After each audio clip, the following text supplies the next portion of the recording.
once they complete that, then Randy's gonna tell you about the eliminate once we contaminate some soil here. And then Charles' equipment will show you that we've gotten all the contamination neutralized.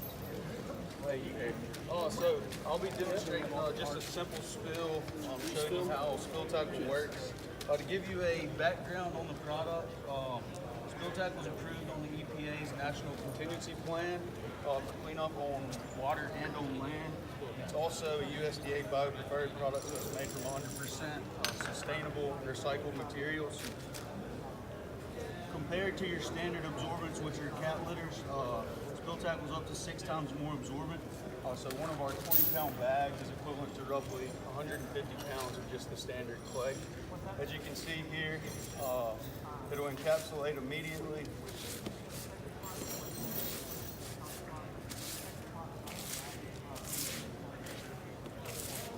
Where your spill is completely eliminated, and it'll remove the sheen of petroleum substances off the floors and your shop floor as well. Thank you, Jason. Now, this product works great when you have a ponded fluid that needs to be picked up, saturated, if you will. So Spill Tackle is a fantastic product for that. Now, Randy is going to show you if we had a spill that got into the soil, how that would eliminate would work. But what I want to show you is this gallon paint can we filled with clean water, and we've got a hole poked in the top. John, we're going to take the FlowStop Golfball after he puts the gloves on, and we're going to patch this hole to simulate it being a fuel tank that's been rushed. I've never done this, so hopefully I do it right. Is that easy? I used to put a picture of the Geico caveman on my website saying that it was so easy, a caveman. Oh no. Then someone got offended. And then I got threatened with a lawsuit and I had to take it off. But the caveman can still use it, it's that easy. I think I'm gonna put a picture of Stephen Will on there next. It's the hardest part to put the gloves on. Yeah, it is. These kits, these absorbent sponges, football and golf balls, they come as a packet with 2 pair of gloves you see him putting on, and it's got a chemical resistance chart on one side and a description on step-by-step use. So when you go out there and the fire captain or someone's never seen this and they go, whoa, what are you fixing to use? You can hand him that index card. It's very fine print, so while he's trying to read it at 3 in the morning. All right, ladies and gentlemen, we have another door prize from the Tennessee Tow Truck Association. This door prize was donated to goodie bags from Crouch's Record Sales. Right here in Tennessee, the local melody deal. Good folks over there at Crouch's, we really appreciate their support. The Crouch goodie bag full of goodies goes to Steve Sudbury. Steve Sudbury, go to the Tennessee Tow Truck Association booth to claim your door prize. Thank you. Also, the live hazmat cleanup is going on the show floor right now. Come on over here to the northwest corner. We're in the northwest corner of the building. It's going on right now. He's going to need it for about 5 seconds. Thank you. Yeah, come on. Rub the ball around here? Yeah, take that now. Good to go. Go ahead and remove it. Yeah, very. That's when you wear both gloves. Make sure you don't push it forward. Now you'd have a containment pull underneath this tank when you plug it off. And when polymerization takes place, this is going to take 3 minutes or less to set up. It'll be tacky to the touch, soft. Then when polymerization takes place, it'll heat up. It'll remain tacky, and then it'll start setting up and it becomes solid to the touch. Let us know when it starts heating up. Oh, it's heating up. Okay. I felt it. Still leaking. Still holding it on there? Yeah. You're doing good, John.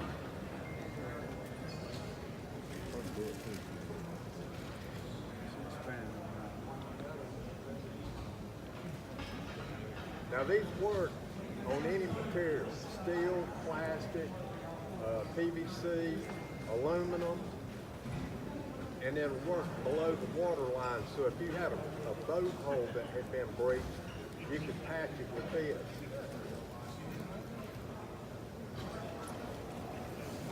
Is it leaking around the lid? I can't see. My fingers are stuck to it, so I can't tell you. Go ahead, please.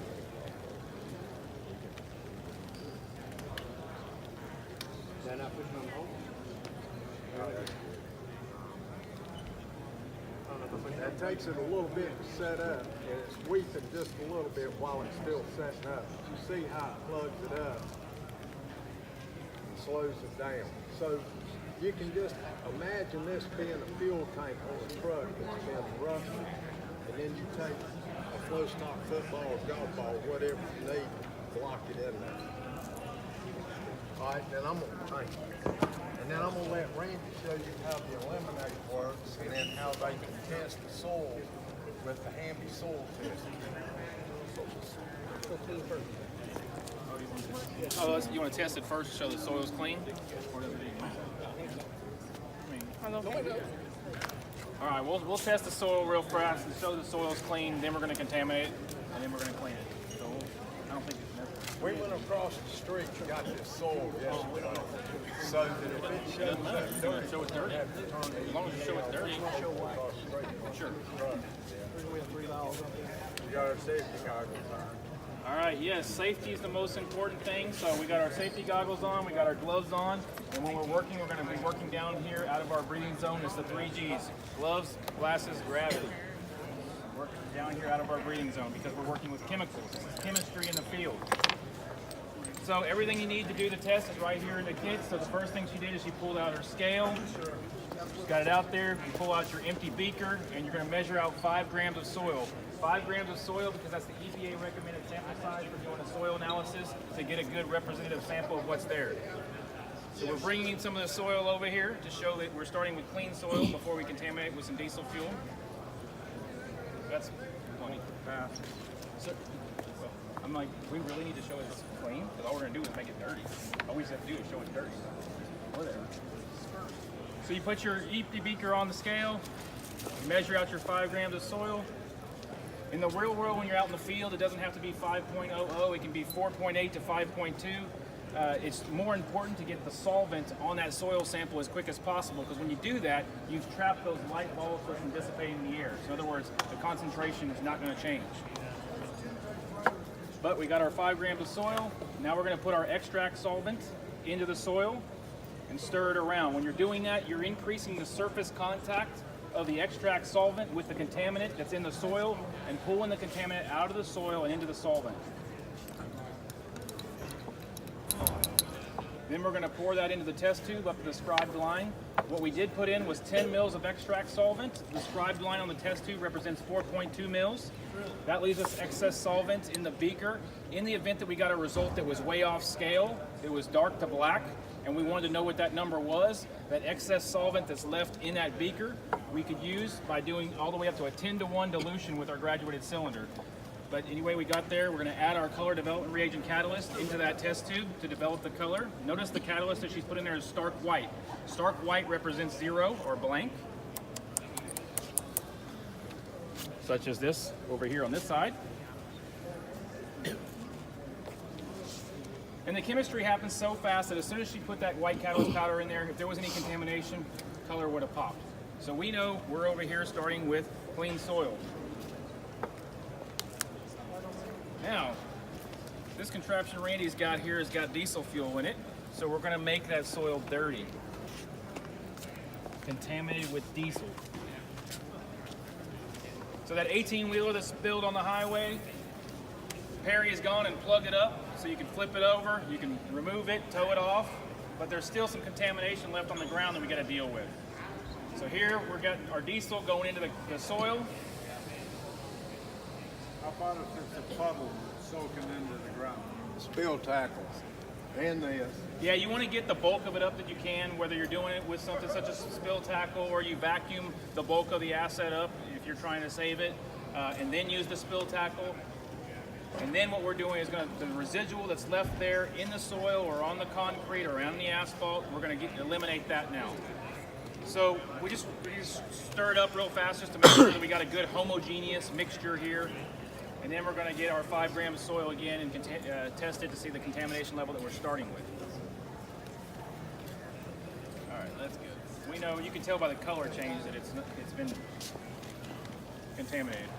Are you going to get us a good contamination level? Yeah, we're gonna get. Make it hard. Yeah, get us 100,000 or something. 50,000, something.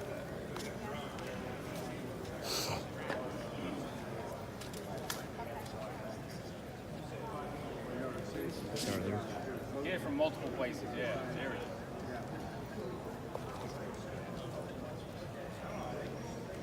That's a good representative sample. Stir it around. Took it from a couple different places in case, you know, he contaminated higher in some areas than others. Get us a good homogeneous representative sample there. How much is spill tackle and what's that gonna tell you? What's it going to test? Well, it should be something like 100%, right? Black. Because they got it. Okay, same process again. Empty beaker on the scale.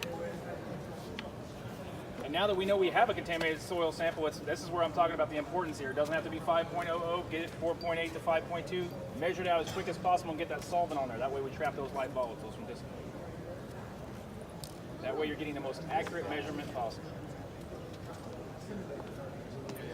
Typically, our result, even though it's been found by the U.S. EPA and the U.S. Army Corps of Engineers to be within 10% of a lab result, typically we get a higher concentration than you get when you send something off to a lab because of the fact that we're trapping those light volatiles. When you send your sample off to the lab, as soon as they open that sample, the headspace goes out and it's gone away. Those light volatiles never got trapped. They're measured. We're getting them with the solvent. Again, the same process, put the solvent in, stir it around, do the extraction process. You're increasing the surface contact of the solvent with the contaminant that's in the soil and pulling it out of that soil and into the solvent. A telltale sign of high contamination is notice the solvent starts out clear.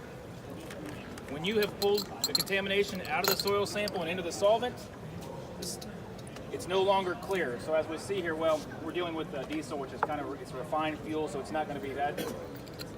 It's tinted some, but not as much as, say, crude oil. But anyway, we know that we've got the contamination of the solvent. Notice how it's got a little yellow tint to it, as opposed, you can put it against.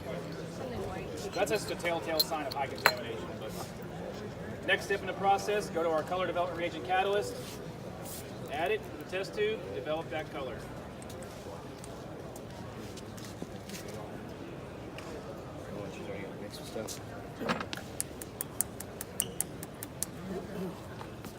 I want y'all to see, we haven't shaken this yet, even though I don't have my gloves on. Notice that white powder is no longer white. We haven't even shaken it and developed the color yet. That's how fast the chemistry works.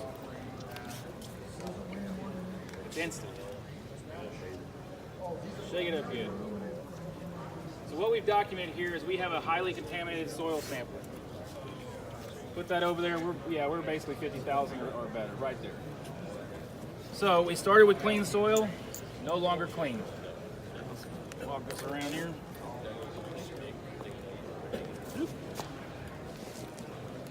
So we've got a documented high contamination level in that soil that's on the ground. We're about 5% or 50,000 parts per million. Now we can quantify that number, and I'll do it in a few minutes when they're going here, because we have a mobile app. With our mobile app, we're going to snap a picture of this, and the app is going to use the cropped color at the bottom there to calculate the concentration level for you. But right now, we're going to keep moving forward with the demonstration, so I'm not going to take the time to do that.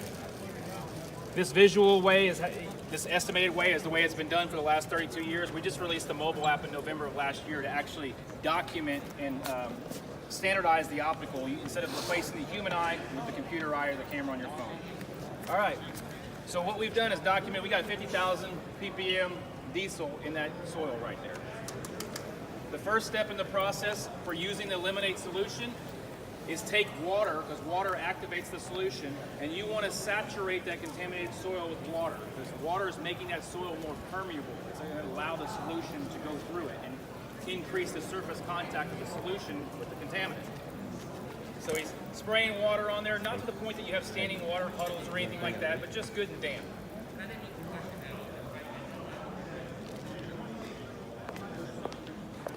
Now Eliminate solution. Just like the book of contaminants over there that we have, where the color tells you which contaminant is there, and the lightness or darkness tells you the concentration level, just like our test can detect lots of different contaminants, Eliminate can eliminate lots of different contaminants, whether it's, in this case, diesel, jet fuel, gasoline, motor oil, crude oil, pesticides. So now we're going to spray on the Eliminate.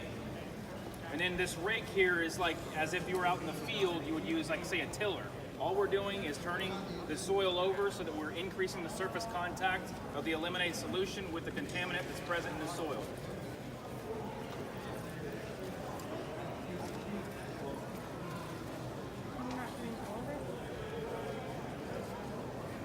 As you saw when he sprayed that on there, he didn't put a whole lot of solution out there.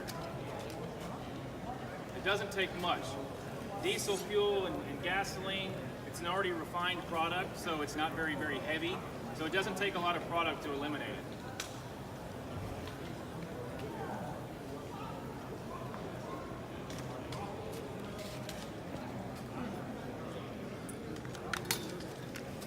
You want to turn it over one more time with the rake? Again, all we're doing is increasing the surface contact of the solution with the contaminant.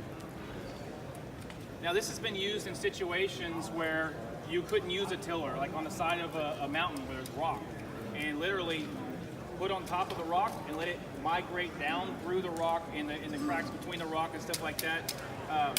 So migration method, it's going to follow the same path that contamination took, and it's going to follow it and break it down. It's using a chemical oxidation process. Chemical oxidation. The chemicals that are in the solution, which by the way are non-hazardous and non-toxic, and it's water-based with alcohols and surfactants, the chemical part to the chemical oxidation is what's breaking the bonds between the hydrocarbons. So very simplistically, we're using diesel here. Diesel is a bunch of hydrogens and carbons attached by bonds.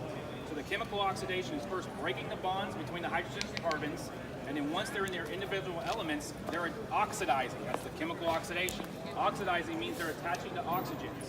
So when hydrogens attach to oxygens, the byproduct is water. When carbons attach to oxygens, the byproduct is carbon dioxide. Those are the two byproducts, water and carbon dioxide, non-hazardous and non-toxic, just like the solution. So now that we've treated the soil, we've got our 5 grams of soil from the treated, and we're going to retest and find out what the reduction level has been. So again, you measure out your 5 grams. Oh, by the way, one of the questions we often get asked is, does it matter whether it's soil type, whether it's sand, whether it's clay, whether it's wet, whether it's dry? As you saw, we started with dry, clay type soil. Now that we've added solution and water to it, it's more like mud, like she's dealing with now. Wet, dry, clay, sand, doesn't matter for the chemistry that's going on from the extract side, from our chemistry in our field test kit, nor the chemistry that they're using in their solution. So the type doesn't matter. Do you require to dig down a foot and churn it up and spray the stuff on it? Or? Depends on your contamination depth. So if it's down a foot, yeah, I'll turn it over a foot. Worst case scenario, you're deeper than a foot, and your tiller only goes a foot. You would dig in place, you can treat it, put it right back in the dip. It's also been injected into the ground as well. You can drill holes and inject it in the ground. And like I said there in Pennsylvania, when the 18-wheeler was in the mountainside, they literally just dumped it on top and let it just soak through. It takes a little bit longer. The tilling process, you're increasing that surface contact immediately, so you're actually taking care of the problem faster.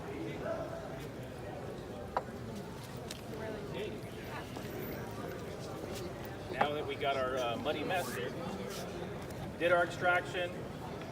Again, pour from your extract into the test tube with the scribe line. Add the white catalyst powder to develop the color.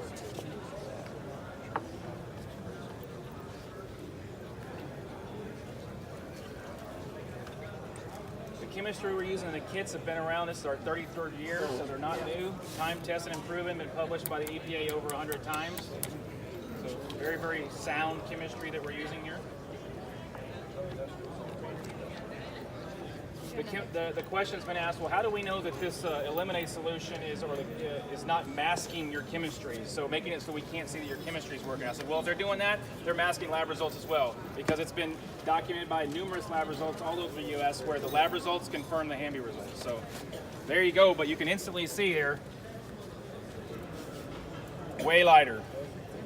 that mean it worked? Absolutely. So, Give it 15, 20 more minutes, it'll be lighter on that. So as it time sits, it's going to continue to oxidize. So I'll give you the example. The one I was talking about where the 18-wheelers in the side of the ditch in between the roadway and the mountain. What happened there was they used the Hanby test and their initial concentration was 68,000 ppm. They applied the ELMN8, let it migrate. After two applications, the Hanby documented that it was 332 ppm. At that point, took a sample, sent it to the lab. Well, that lab gave them the results back 2 days later. Well, the whole time it kept on oxidizing. Lab results were non-detected.